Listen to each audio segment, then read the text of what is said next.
I have a slope, or I have a road like this, and we are gonna want to put some form of barrier to stop the vehicle going off, off the side.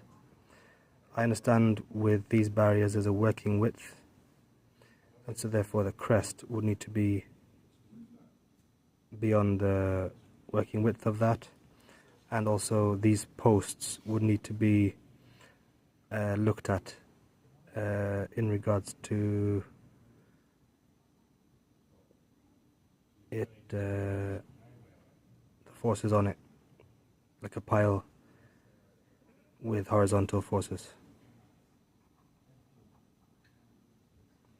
So, and because there's a slope as well, that might take into account as well, because if there's a slip failure in shear and it doesn't have its full area here of soil or friction or weight. So I just had one question. If I was to use a tree F curb and embed it into the ground, and then there's a slip failure, like a passive slip failure if impacted.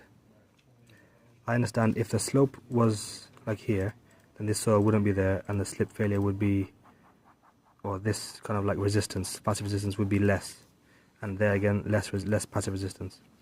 And it's a bit like a is it a bund or something, or I think there's a word that we can work this out. A berm, that's it, a berm. Now I just had a question for this.